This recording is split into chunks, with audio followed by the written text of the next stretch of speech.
Welcome to Superior Sipping Show with Scott Coleman from Glory Cloud Coffee and Coffee. Well, good start to the show. And Felicia Keith Jones from Highmark Distillery. She's the female on this podcast, in case you couldn't Yeah. tell. And then we have a couple of unique individuals. Dub Bears is Kyle Robertson, who's going to help us learn all about mortgage, and Mark Hutchings, who's going to save the world through insurance. So let's see, we'll go alphabetical by last name. Mark, why don't you give us a little intro about yourself, since you are the gentleman in the bar that keeps Felicia happy with the distillery. Thank you. I'm just trying to do my part, you know. He's supporting local. Yes. That's right. Well, as you said, Scott, my name is Mark. I'm in the industry. I'm a risk management consultant and insurance broker. So basically what that means is I just work with local businesses, try to help them identify risks, navigate through difficult situations like we're in now, and also consult with them on their insurance. I've been doing that for about 13 years, all here in Nevada. I'm a native Nevadan, and that's about it. That's the quick Excellent. version. Hey, I totally neglected Felicia. You should go next. Since we're Sorry, partnered up on this. Yeah, no problem. So I'm Felicia Keith Jones, and I own Highmark Distillery and Highmark Barrel House. And we live right here in Reno, Nevada. And then we also service a few other states. And one of our very favorites is our last hometown, which was up in Alaska. So hello. Nice and quick. Okay, Kyle. That's it. Go ahead. So my name is Kyle Robertson. I am a residential mortgage lender with New American Funding. So specialize in just about all sorts of residential mortgage lending, from single family homes to condos to manufactured homes to up to 4 units. Been in banking, lending for about a decade now. And I came to Reno on a football scholarship out of high school, fell in love with the area and a local girl, and settled down here. Awesome. Kyle, would it be embarrassing to share about something that happened on your football experience at the University of Nevada? Did you beat up a coach? Yeah, Kyle's like the nicest person. So that was, I kind of retired that way. Coach and I didn't quite see eye to eye for 4 years. And instead of communicating with him and working out some of our differences, I kind of boiled over at the end of practice one day. And funny enough, that was 14 years ago. But through the beauty of the internet, it still shows up next to all my mortgage stuff when you search me online. Oh, no. Oh, this will be a treat. Well, this is an interesting conversation already. But I do have to go ahead and say, if there's going to be a negative, man, have I got a positive for Kyle. So honestly, I don't know if you even knew that I saw this, but one time we were at a Brewing Up Business meeting, which is a little local business gathering here in our area. And there was a gentleman that was in, and we will call you guys gentlemen even if you're naughty, but there was a gentleman in front of, two in front of me at a brew pub to go ahead and get a beverage, and he was in a military uniform. Kyle was right in front of me, and so you might not have even known that I saw that, but you said that you were going to go ahead and pick up the beverage for that gentleman in uniform, and you thanked him for his service. And nobody else probably even saw that. You didn't need to do that. And I just thought it was the kindest thing from your heart that day. Kyle's a good dude. Thank you. Mark, we're undecided. No. Yes. Hey, we'll see what happens. It depends on what's in Mark it. does a lot Funny, of because I told great Kyle things he in the could go community. he could order his drink on my tab that day. So apparently he. See, That's true. right there. That's true. That- I usually do order my drinks on other people's tabs, so. Yes. We all do, Mark. Sorry. Rapid fire to Felicia. Okay, Here we go. rapid fire. All right. So, of course, we enjoy doing a little sipping and thinking on this show and holding great conversations. So I have a few questions for you guys. And I always try to match. I have a huge glass collection, go figure, because of the distillery. But I always try to match it with the guests that we're having that day. So this seemed, oh, maybe it won't Just put it do right in front of seemed you. most appropriate for you guys. It looks like a big Oh, glass. that's of me. classy. So it's a redneck wine glass, and I thought that that would be best for these questions. Okay. Let's go with Mark first. Where is your favorite place to hold a conversation? Favorite place to hold a conversation? Favorite place? Usually just a good restaurant or bar. Do you want a specific place, like a local place? No, not at all. Just favorite Cloud spot to Coffee. hang and have a really good conversation. Okay. One of my favorite places to go here in town is just a picnic. The little converted house downtown, great spot, sit, have a drink, and it's just comfortable. You can sit outside or inside. So that's one of my favorites. Right on. Okay. And Kyle, favorite place to hold a conversation? It can be anywhere in the world. And it doesn't have to be a location. We've had, it might be sitting on a porch swing with someone. Yeah. For me, it's probably a tie. I like either a local coffee shop or a local bar, kind of face to face, which we're missing right now. Yeah. Scott, you're up next. Well, last This time, week. last time This I week, where's your answered that favorite was spot? my office, which maybe eventually I'll be able to do that again. But right now, because it's springtime, my patio in the backyard in the evening, as the sun gets out of our face, it's nice and cool and blocked from all the wind. So we've been having some great conversations with my son and our live-in guest and my wife, and it's been fun. And the dogs are running around like crazy. So it opens up lots of nice hangout, relaxing time. How about Right you, on. Lynn?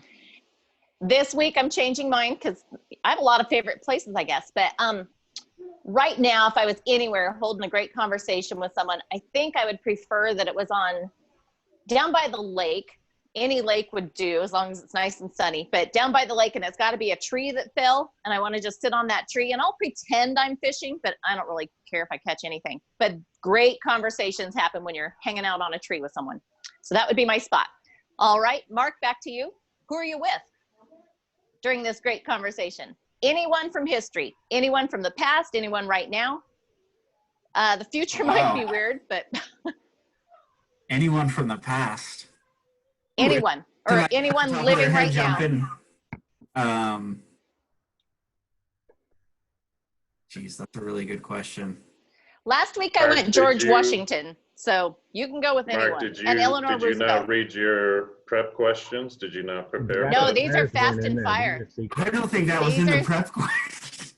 These are secret surprises. Yep. This is kind of lame, but I'm gonna say actually my brother. Right on. We live in different states now. We always have a good time when we talk, and so that would be a good one. And you don't get to see family as often if you're, especially right now if they don't live near you. So I would go that direction. Perfect. That's not lame. All right, Kyle. Who are you having that conversation with? Anyone. For me, it would be my granddad.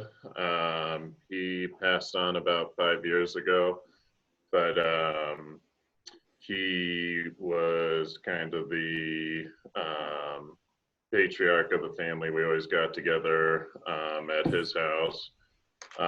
He came to most all of our sporting events growing up, got me and my brothers into the game of golf. So yeah, to sit and talk with him and get a couple more golf tips would be invaluable to me. Perfect. Scott, who are you having a a good conversation with? I just had 400 people go through my mind, and other than deep stuff with my wife, I'm not sure how to narrow it down. Since Kyle's wearing a Bears hat this week, I'll go with Mike Singletary as the one of the Hall of Fame linebackers, middle linebackers for the Bears. I'd be really interested in some of his life story and what motivated him. So maybe we'll get him on the podcast in the future. That'd be very cool. Your turn. Very well. All right, today, I don't know if he'd sit on that log with me by the lake, but I would definitely ask Walt Disney to have a little sit-down conversation, because we all know that he definitely dreamed beyond his means. Like that dude, he would be phenomenal to visit with. He had huge goals and no guarantees all of the time. But the questions that I would really ask him today would be about hospitality. How in the world was he such a forerunner on figuring out how to make every single person that ever entered into those gates feel special and feel like it was the best time of their lives? Like there was some magic going on there. And of course they always say magic, but honestly, it was beyond hospitality. He had something figured out that I would love to hear about. Okay, last question. So you're sitting there with your person. What are you sipping? Mark, this should be easy. Just go from the hip. What is it? Just a good beer. I always like a IPA. All right, excellent. Kyle, what are you guys having? Granddad always liked martinis, so we would probably have a couple martinis made with the finest high mark vodka. Oh my. Good, and I hope Granddad would approve. I'd want to hear if he did. Yep. Scott, what are you sipping? I usually like a chocolatey stout or porter as my choice. Excellent. Which is not one of my products. All right. Dang it. So I'll go with blueberry cobbler mixed with Applejack from your stuff. All right. Okay. Well, Walt Disney would probably be really busy, so I'd probably only get him in the morning. So I guess I would go ahead and I think he and I would probably enjoy a good chai, because he's probably not a normal coffee guy, probably not wanting tea. So we'd go ahead and get a nice chai. All right. Okay, those were rapid fire, guys. The pain is over. Now we're going to go more of our kind of based with the Mark was sweating it. Yep. So we're going to go ahead and lead with a few of the questions about your own spaces and what's going on locally, and then what's going on in our world right now. So Scott, do you have a good question for the gentleman? Mark, what have you seen lately as the big risks that people have had to face, and what kind of questions are you being asked from people just trying to keep their businesses afloat? You know, I work with a variety of businesses. Obviously, the big one is coming from these closures. You know, people are being forced to close their businesses, and it impacts different industries in different ways. You know, if you're my restaurant clients, people in the hospitality industry, they're really suffering. They're having a hard time getting through. So we're just trying to be a support, share ideas. Some of the risks they're looking at now, you know, if you close your business, we've had a couple already have their businesses getting broken into. So things like that, and then dealing with employee issues. If you had to lay off all of your employees, things like that. Trying to navigate all the new laws. It seems like every day the rules are changing on all the programs the government's putting out. So we're just really trying to be a resource for clients and helping them, you know, as we hear information, to pass that along. Perfect. Kyle, what are you seeing? For us, we've seen a transition over these past 6 weeks from the majority of our business being purchase business to almost all refinance. The markets have moved around a lot over this past month and a half, and we are seeing rates at an all-time low. So we have a lot of people coming in to get refinanced, lower down their rates, consolidate debt, just help their cash flow position. which it's a good time to do so and help yourself out, especially as we're kind of uncertain as what's going to be happening over the rest of the year. I've heard Perfect. from multiple mortgage and retail home retail groups that their business is actually busier than they were before the shutdown. Have you seen that, Mark? Or Kyle, I mean, sorry. Yeah, I'm the busiest I've ever been in mortgage. And interestingly enough, it was all refinance coming in, and we are starting to see purchases pick back up, which for me is a good sign as far as consumer confidence and willing to get into a home during these times. Yeah, it looks like all of the rates are low and the clients are young. I see one right there. Yeah. This is Thomas, my 1.5-year-old. I'm wondering if He's a cutie. that are buying new homes or purchasing homes currently, it's because they were sick of the one they've been quarantined in the last 6 weeks and realized they did want to move. No, I think, you know, with these sorts of things, like we all saw what happened back with the economic downturn in 08 and 09, I think there's always opportunities in the middle of them and coming out of them, and I think folks are just taking advantage of the opportunities right now.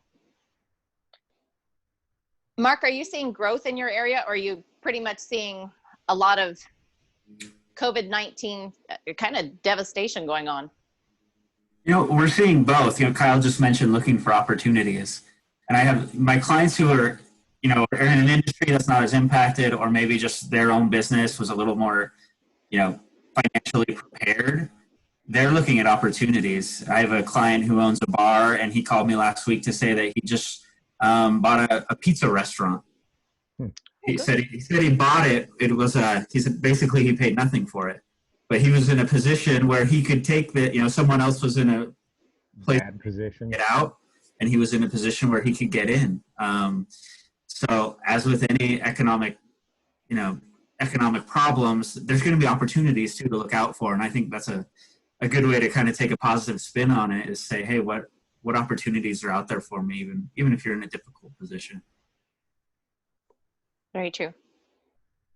So the people with the cash can look at those and have a great opportunity to purchase something.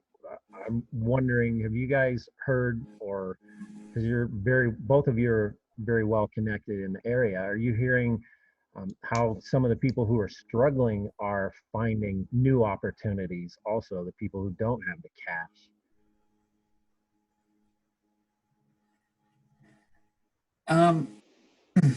Just from what I can see from personal experience, and I don't have a specific example here locally, but an economy like this, anytime you have a big downturn, sometimes you're able to talk to people who were too busy or too caught up in the good times before that they didn't want to take the time to talk to you.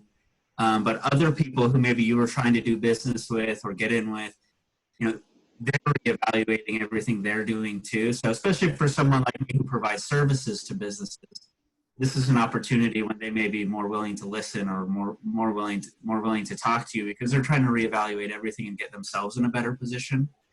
So it's a time when everything is changing. So, you know, that can be good for you too. It can disrupt existing relationships so that you can have an opportunity to get in there and show what you can offer your customer. Are you guys? I believe that's really that, true. Mark? What do you guys feel about? Yeah. Go ahead. Oh, I was just going to say, Mark and I kind of talked about this yesterday, but going through something like this kind of, it gets people out of their comfort zone. It kind of exposes them to where maybe you had been cruising along because everything was so good. You know, I mean, it was only weeks ago that we had our lowest unemployment, you know, an incredibly booming economy. All right, but so folks, they're just put in a really uncomfortable position and have to figure out how to change and adapt, how to switch over their marketing. Maybe they were all in person or hard materials to where they're having to shift to social media. So I think it's a good thing, or a positive thing, is that it forces people to get out of their comfort zone, grow, develop, learn new things, and find a way to adapt and help themselves out. Do you think there's going to be a big divide, like a true transfer of wealth between those that were very heavily into commercial real estate and those that are into residential real estate or their own personal homes? Like my one concern, I guess, is that commercial, I'm noticing even in the commercial plaza that my company's located in, that people are peeling out of there. They're realizing they can do it from home, or they're realizing it wasn't really viable to have a storefront. Are you seeing a big change? I don't know if we're seeing the change yet. I mean, just in talking with folks and seeing things around town, I think commercial real estate will definitely go through a phase change here. Like you said, folks are realizing that being in the office is not as maybe mandatory as we all thought it would. And so I think you'll see a changing landscape within commercial real estate. I think on the residential side, we could potentially see folks maybe moving out of city centers and getting out into the country. I mean, if you don't have to be in an office, why live in a crowded city? Why not live out in the open? Yeah, at more of a national level, I just read a story from, sorry, Felicia, no, that new insurance nationally has decided to close almost all of their offices, and they're going to have employees work remotely. Even they've been doing some of that, but I think going through this and seeing how successful you can still be, I think it'll be interesting to see which companies decide to just continue on working remotely. And then, like Kyle said, what impact does that eventually have on office space or local commercial space? Yeah, I definitely think there's going to be a phase that we go through where new inventions and new creations have taken place, because if there's a void, of course it's going to be filled. And then what's going to come into all of these commercial spaces that were needed before? I don't think they're going to be phased out at all. Those that need it. There still have to be the manufacturers. Like, you can order on Amazon all day long, but if no one's actually doing the work behind the scenes and creating these things, there's no economy. So, many of my buddies that are large investors have said this is the great wealth transfer of 2020. Like some of them have been prepared for this. Of course they were hoping it wasn't going to be something like COVID-19, but they've been prepared for an opportunity like this because they missed it the first time around in 2008. And they just didn't have the funds put together, or they were too young to really realize this was a huge transfer of potential wealth at that time. And now they're positioned and ready. They've been holding on to cash for a while. Where do you guys think that's going to, what areas do you think they're going to go ahead and invest into that is new or different, that you're seeing kind of trickle through and you're like, didn't think that would be a big investment area? Anything that you're seeing? I'm not seeing a whole lot yet. I feel like we're still kind of 3 to 6 months before those big the opportunities really start to happen like that. Like I mentioned, the one small business that acquired another business. A couple of my clients have told me things like they're watching their competitors to see who might be in trouble, who they might be able to acquire. 6 months from now, if things don't turn around. So I think there's a lot of the people that have the money are on the sidelines waiting to find that right opportunity to get in and to do that. I think it probably, I would imagine, that's not my area, but takes 6 months to a year before we really start to see the impacts in the pricing and see some of these properties change hands. I think the opportunities, like Mark said, the opportunities for folks that have liquidity and are in a position to take advantage of the opportunities coming out of this. Like you said, it's going to be 3 to 6 months.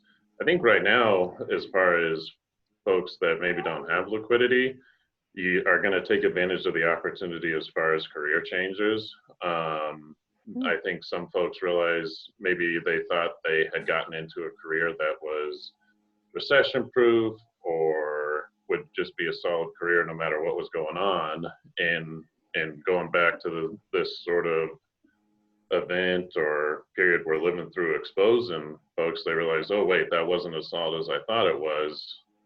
Let me find another opportunity. Is there an opportunity to move into something where I can work from home so that no matter what happens, if something like this comes around again, my cash flow is not negatively impacted? And then the other thing is creating new career fields, new opportunities.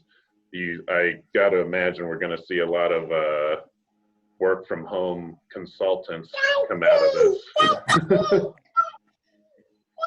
Consultants. That's an area that I hadn't even thought of, with people switching to their passion areas rather than just having a job where they thought they were secure.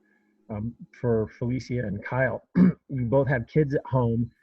How are you adjusting? What are you doing differently when you're trying to work and the kids are around, especially Kyle with the little munchkins? How are you able to block out time and get things done and be productive? I was on a call yesterday that was one of the issues. Well, unless Mark sold his, he has kids at home too. Mark So has all three of us. too. They're not allowed in the bar. For me, we're in a really fortunate position. I guess depends on how you look at it. So my wife is a dental hygienist, and her office has been closed since mid-March. So I'm just very fortunate that she's here to take care of the boys throughout the day, and then I lock myself in the bedroom / office, and am able to work from there. And I'd say that's another nice thing, is there's sometimes, when I've taken care of everything and maybe I just have administrative organization work, I'll hang out with the wife and kids in the backyard, just sitting on my laptop, sipping a fine spirit from Highmark Distillery. Oh my. Nice plug. Excellent answer. Mark, how's it going over at your house? Good, my kids are a little older than Kyle's kids, not old enough for the bar yet, but so they're pretty independent. They're all doing school from home, or what we're calling school from home. And it's funny, throughout the day, my wife's also working from home, so we all just kind of separate to our separate corners on computers and get things done. But yeah, it's been interesting. I thought the other day, it'd be nice to set up, what they call it, a she shed. I wonder if there'll be a big in that, people who realize they need a quiet space, an office. So maybe there's an opportunity there to set up a business building backyard offices and sheds. Oh, I would buy one right now. Yeah, because also here at our place, so I have teenagers, young teenagers, and that's not always a great mix for homeschool. So just a little perspective. Last night was a house full of teenagers, and today happens to be senior skip day. So they all headed to Lake Tahoe, but of course they crashed here first. So it was a nice, loud evening. But haven't they been skipping class since mid-March? That's what I said. Yeah, so mine go to the private school, and they actually are required to check in each day and be on the Zoom call with their faces. So that's been a little more of a challenge. And so I got a kick out of it, because when they first sent the notices out to all the parents, they were like, please, make sure that your kids are up and ready for school at this time. And then the next message that came out, it said, and dressed. So in their pajamas. Was it casual Friday for most of them every day? I don't know what was going on, but yeah.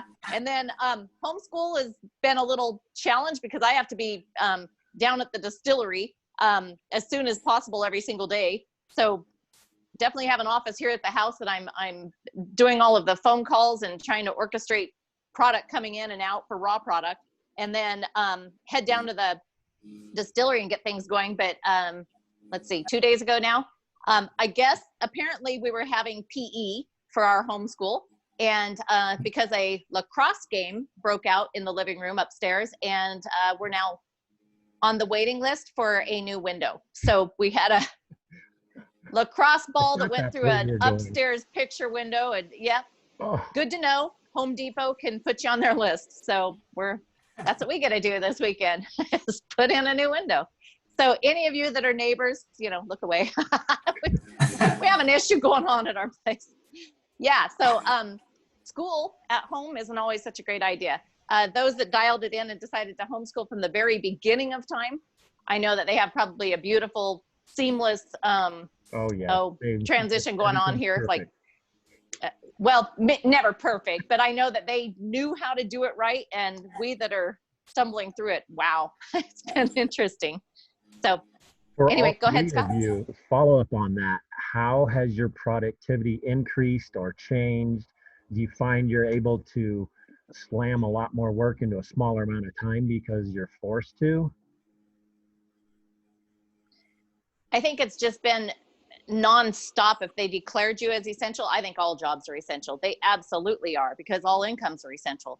But those that were declared as essential, I'll just speak for myself. We haven't had a chance to breathe. Like, you know, when they were saying with the different programs that you could apply for lost income and such, didn't even have a chance to apply. And then the funds were gone because we never, ever had a moment that was down. And just for us, it's been crazy time. And you just wish you could, you know, have a pinch hitter and they could just transfer someone else in for a little bit, because those that are, you know, quarantined at home and basically going nuts because either their need for productivity has gone down because their business has shrunk a bit, or yes, that's right.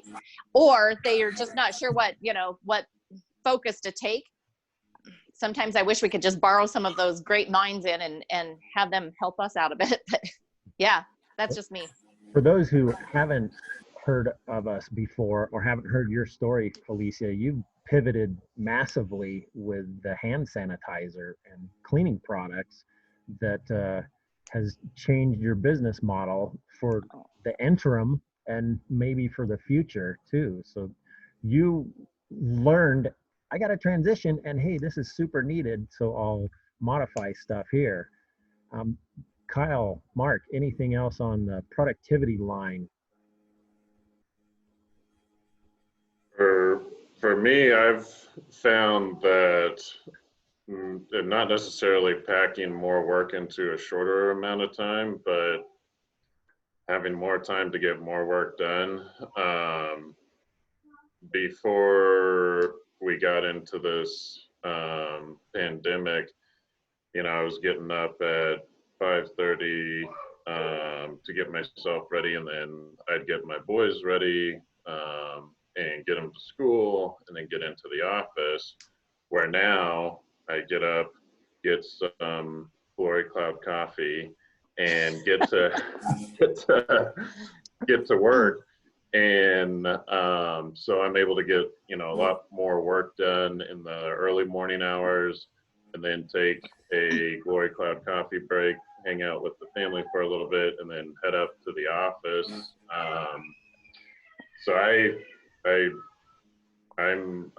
told my wife, I think I'm gonna keep my docking station that I brought home from work when this started. I think I'm gonna keep it at home, just because it allows more time to get more stuff done. That is good. Go ahead, Mark, how about you?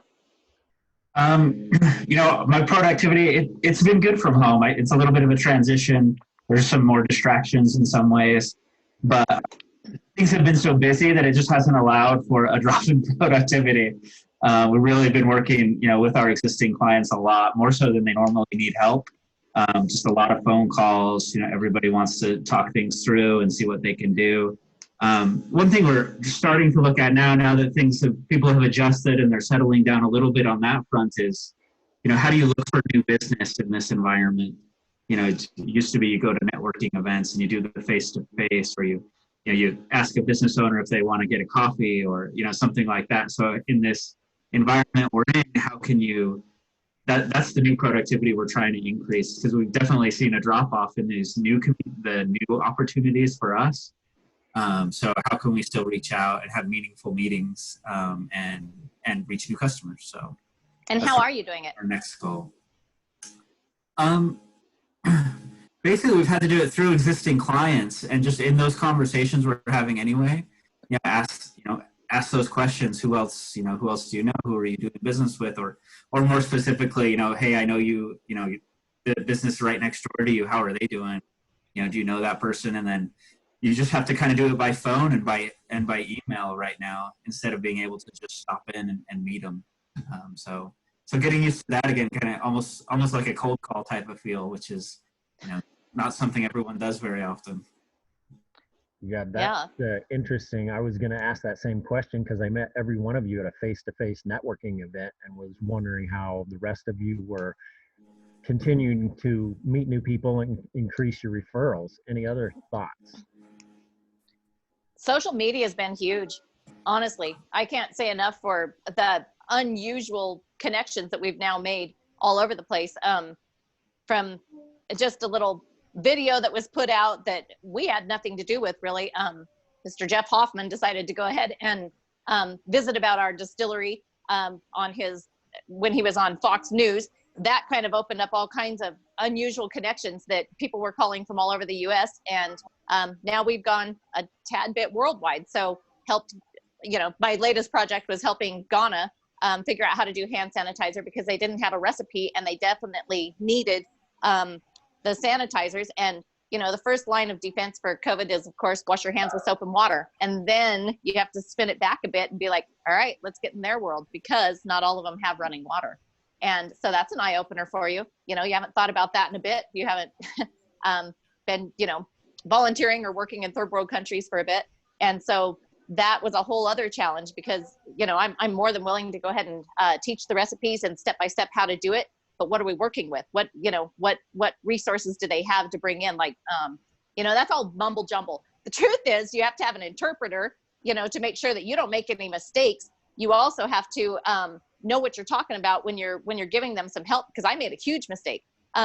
One of the things that we put in our batch is peppermint essential oil. Okay, very like harmless and something that's very common here in the U.S.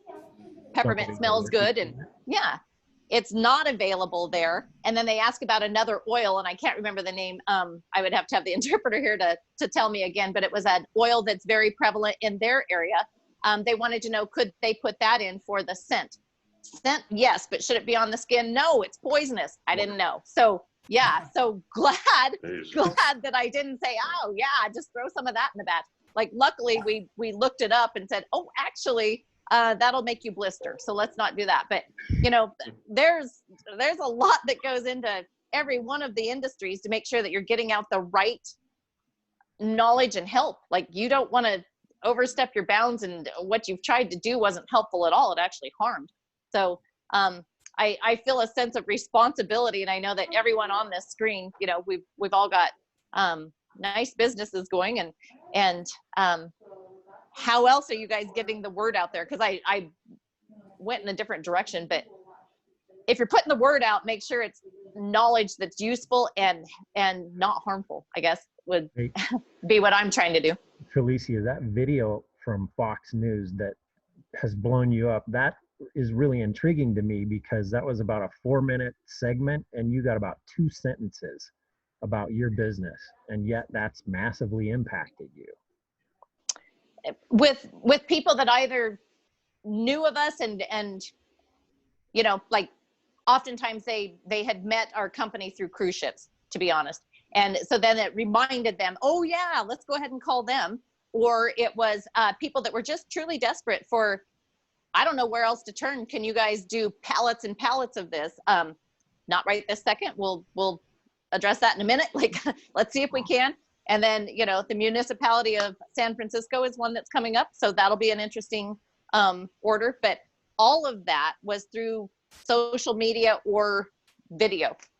And that, you know, we direct the social media, and we're not even great at it. But anything that people can put out is better than nothing, I've noticed, because people are searching for, where can we, you know, maybe we need a mortgage very soon because we have 2 houses to offload, and we really want to be living out in the country because we want more space, because germ-free, you know, well, nothing's ever germ-free, but less germs, and they would like to try the country life maybe. You know, who are they going to look for? They're going to look for, sometimes, whoever's first. And other times they're looking for, you know what, I saw this video and the guy seemed very approachable and he seemed like someone I could work with. So, you know, I don't know, just from what we've noticed with ours, more video, short, keep them short because nobody has an attention span, but a little more video so people know who they're getting rather than just a photo or a patented ad. Like, I really see people searching companies out based on, do they trust them right now? It's been a total shift of, you know, who is flashy and cool? Nobody cares. Who can they really truly trust with their biggest asset, which is their home, or their other biggest asset, which is their business, and that needs insured. Like, who are you going to go ahead and turn your baby over to, you know? Because you can't have your baby fail right now. That's it. You don't have a second, third, 20th business, perhaps, maybe you do, but that you can rely on right now for income. So I really see it's a trust factor right now. What are you guys seeing? Yeah. Well, and to that point, one of the other good places we've still been getting new opportunities during this time is through referral partners or, you know, centers of influence. I have attorneys and things who I'll send my clients to, and they'll send clients to me sometimes who have insurance questions, payroll providers, so other professionals that are in your industry. You can really still foster those relationships, and they can be a good source because they're still talking to their clients. So aside from trying to go direct to new customers, I think right now for me the big thing has just been building those existing relationships that you have. And it's funny, people really want to talk on the phone. You know, some clients who are usually they're lonely. It's yes and no. Yeah, they're everyone wants some human contact. So I had a almost 40-minute conversation the other day with a guy who, you know, we usually talk for 5 minutes at a time, and it's yes, no, and we're done. So it's a good time to connect with people. People, I think, really want that.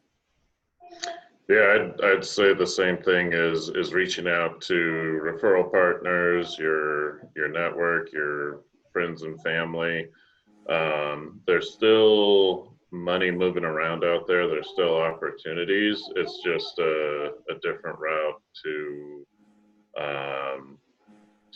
get the referral or to get the sale. And then in addition to that is looking at opportunities for, I think there's still opportunities to make new connections, like with one thing that I've been doing is there's been a lot of changes within the mortgage industry, within qualifications, with broker partners and non-qualifying mortgage lenders, either shutting their doors or saying we're not taking any new apps. We still have access to some products a lot of other lenders don't. So using it as an excuse to reach out to new realtors and say, hey, just so you know, our minimum credit score on government loans hasn't gone up that high. We can still get it done if you have those clients. Or we still have a handful of jumbo products that we can use to get it done. So if you have any clients that maybe their jumbo provider went away, we can help out and step in. So, I mean, like we talked about earlier, good times, bad times, there's always opportunities. Just got to figure out what you need to do to take advantage of them. And those that just feel like they're down and out right now, what's one thing that you guys could tell them that honestly has been working well for you, and maybe it'll be something that works for them, or just a little pearl of knowledge that, you know, from your own marketing experience and such that has helped? Anything that you've seen that's kind of unique and distinctive? For me, I think it's what I just said. You know, if you're in a tough spot financially or whatever it is, don't just close in on yourself and, you know, feel bad or dwell on that. Reach out to other people. Have those conversations. Like I said, call people who you know, maybe you used to always see them and now you can't see them, so call them.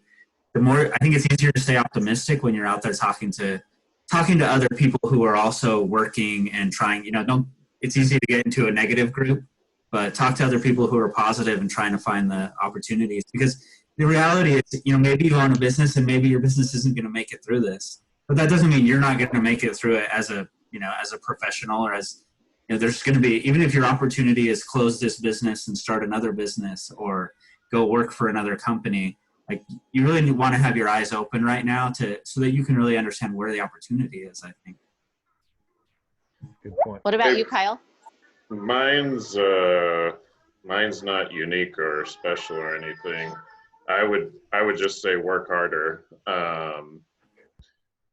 You don't have to be talented to work harder. You don't have to be gifted to work harder. You just gotta go out and work harder. And maybe where you were working really hard at in-person meetings and in-person networking, now you're gonna have to work harder to learn how to do it during this. Learn who you can talk to. I mean, maybe find a mentor. This isn't the first time something like this has happened. It happens often throughout history. So talking with people, how did you handle what happened in 08? How did you handle what happened with the tech bubble in the early 2000s? Talking with folks that were in business back in the 70s when there was you had to have a certain license plate number to get gas on a certain day because things were so bad. But what we're going through is unique to us, but the overall big picture experience is not unique. You just got to go out and find a way to work harder and get the job done.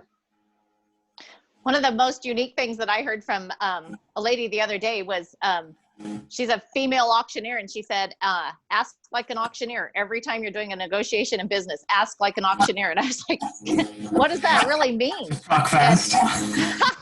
Yeah, sold.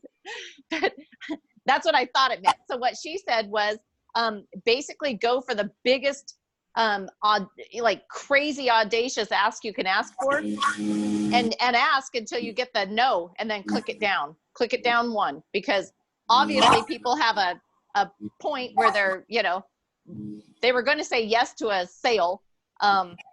She happened to be in a unique field, but when you're asking for a negotiation in a I don't know, contract or something, basically go as high as you possibly can. Maybe they'll say yes. If they say nope, not there, then bring it on down one. But make sure that you've gone, don't leave any money on the table, was what she was saying. It's not time to play shy. And so for the ladies that are listening, because I know this is a little bit of a male dominant one today, but for any unless you're feeling feminine today, but for the ladies that yes, all you guys look really sweet little potatoes. But for the ladies, oftentimes we downplay it because we're more used to pleasing, and so we'll ask for something a little bit smaller that we almost can guarantee in our minds it's going to be a yes, even asking for a mentor. So that was the example that the business lady had given, and she's quite the little powerhouse. But she said, if you were thinking about asking for a mentor, and it's someone that you've always looked up to, they're a giant in your industry, and you just wanted, wow, we've got some feedback. You were going to ask for, may I have an hour of your time? I would really love to visit with you about a few things. Maybe we could do a Zoom call, and I could ask you a few questions. You're downplaying any of your abilities and basically insulting theirs. So what she was saying was, excuse me, go ahead and ask for that crazy, high bid in an auction, and say, would you consider being on our board of directors? That I value your knowledge so highly that I think that, you would be a great asset to what I'm trying to build. If you have the time, I would love to have you on our board. They might say no, but what if they say yes? And if they say no, oftentimes they're as gracious as you were trying to be. And they might say, I don't think I'm a right fit for you. However, I have 2 other buddies that I know are awesome. Can I give you their contact info? So your no wasn't really a no. You just went in a different direction. So I just thought that was extremely interesting when she said that, because it had never crossed my mind to That's a be that brilliant idea. Be that Ask for the ceiling instead of the floor.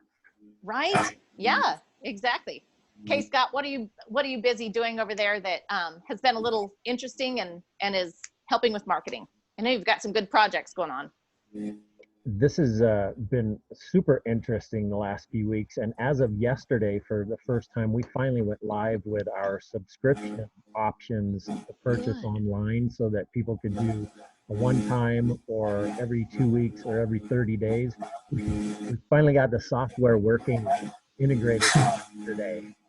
So we're now pushing that. And I just pushed that on a Facebook Live 15 minutes before we got started and pushed that out on LinkedIn to a little post out there. So we're looking at how do you continue to grow your revenues that you lost. In our case, we lost about 80% of our overall revenue when the wholesale business closed. Retail has doubled. That doesn't make up for the 80%. Yeah. So we're continuing to still use that to grow and expand. And I'm even looking at some other software. So if you know people who are experts at ClickFunnels, send them my way. I'm going to need to start doing some of that so I can increase our online retail stuff too.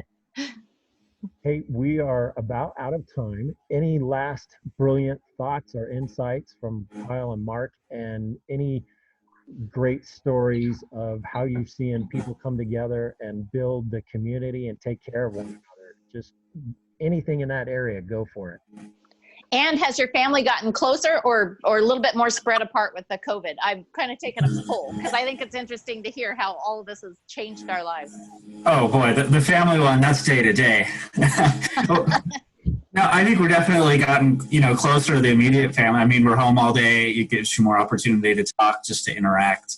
It can get, like you said, there's some, a ball might go through a window here and there, but I think that part of it's been a positive, actually, to just have everybody at home. I guess my big takeaway, or you said advice or whatever, I think this is a great time to reflect back on your own business.